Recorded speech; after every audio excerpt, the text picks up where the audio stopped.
day. A lot of the time it would be like, I've got these concepts or these ideas, I'll throw some verses out there now, and then I'll come back to it another day, and that can be pieced together into a song. And that's often what those producers are left with, you know? Yeah. And that's cool, I suppose, to let, if the artist has sort of consented to having that material that they've produced actually released, that's cool, but it still might not be put together in the way that the artist had intended or had It'll never be what to be. it was supposed to be. So that's why it's hard to genuinely get on board with those posthumous albums, because it's like, this is them, but it's not. There's really. always like one or two that were like pretty much finished, and you can tell because they're more complete. And, fits into perhaps a previous album. Or so from the same feel. Like a posthumous single was probably like going to be better than a whole album. Yeah, because they're literally just trying to get as much content together of who was on, like whatever was on different people's laptops or like whatever to like. And obviously, like for example, Juice WRLD I think has had 2 posthumous albums. Really? I'm Since pretty he died? sure. Yeah, because He only one died like a year one ago. just I think came like out X might recently. have had Someone some. had 2. It was either X or Juice WRLD, and that just sort of goes to show you how much work those guys had done. Like if you've got enough content to make 2 whole albums out of, it's kind of like, man. But how good are those albums? Well, that goes back to my original point. They're not that great, but they had content there to but be they will used. work for sure. I guess the thing as well is like maybe with that genre as well is that it's a bit easier to hide those production faults because of the lo-fi aspect of them too. You know, like it would be easier to convince, you know, X's listener base that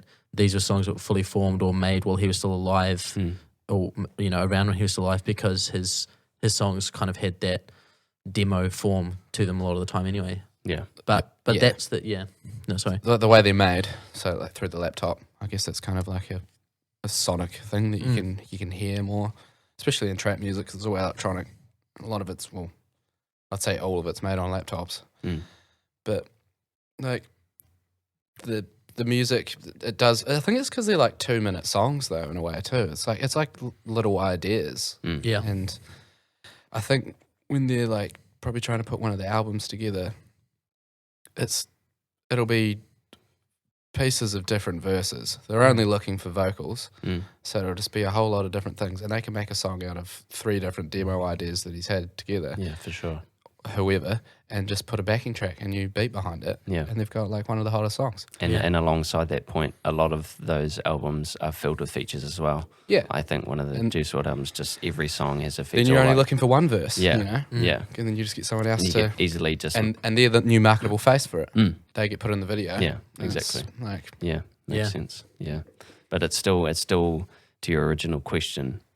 You are, in that case, really removing the artist from the art, so that's why it has sort of a negative connotation, at least in how I interpret the album. It's like, it's not fully pieced together by that person, so how am I supposed to really interpret this album? Something like Lil Peep, when he's putting out, well, he's not putting them out, but the stuff that's coming out after he's died, there's part of me is listening to Big Head or Smokers X production, because I know how integral a few people were to the overall sound of Lil Peep's music.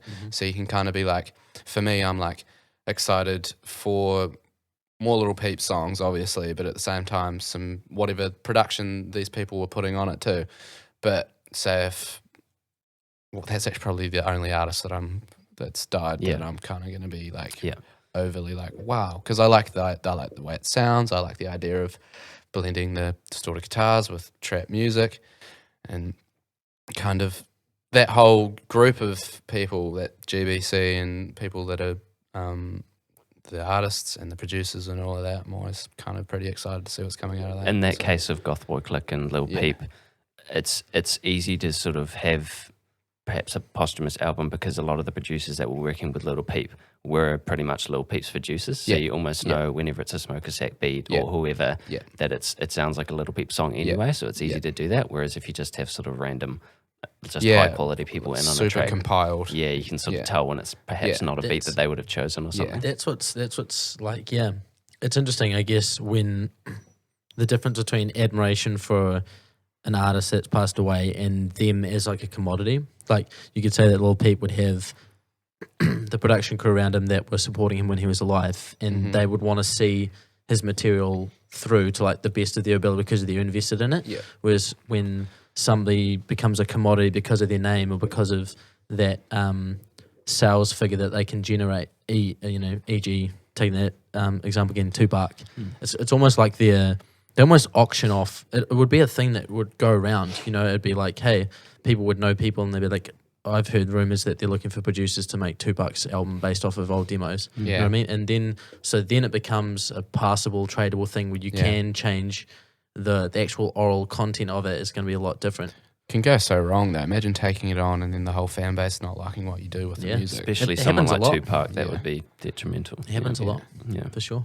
And like even in the Michael Jackson case, there was an album that they came out with, I think it was in 2012.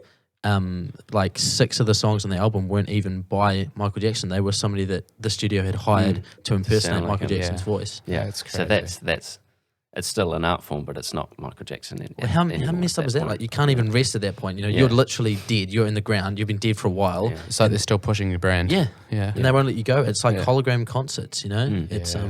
it's crazy. Was it Yeah. Prince that had said before he died, That he or had in didn't his release will, music that on he didn't Spotify? want? Was it just Spotify? I No, thought it was on the internet. Yeah. Before he died, because I remember like trying to listen to Prince's early stuff, like the late 70s, early 80s stuff when I was younger, and just reading up about it. And you couldn't find it on YouTube, you couldn't find it online because he had hired like a legal team to be really stringent about it. Like they Right. would search the web looking for like LimeWire That whole- torrents and Yeah, that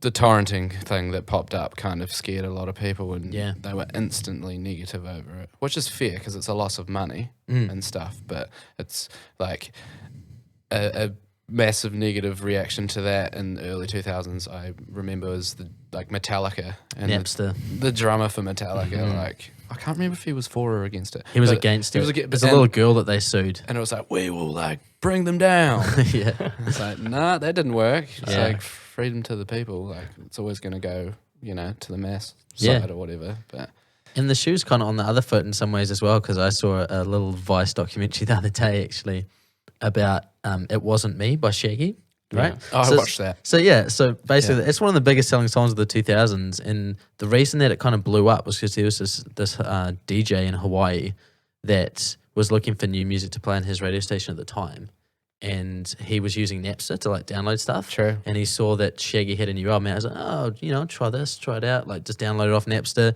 And he heard It Wasn't Me and was like, oh wow. Because that wasn't supposed to be the single or No, something. it wasn't. They hadn't even decided on it at that point. I don't Yeah. think they hadn't found like a proper distributor. Yeah. And he downloaded it and played it on his radio station and reckoned that he was just getting like hundreds of calls. People being like, yo, That's sick. who was that? Was that like what was that? And he's That's like, it, it wasn't like- me.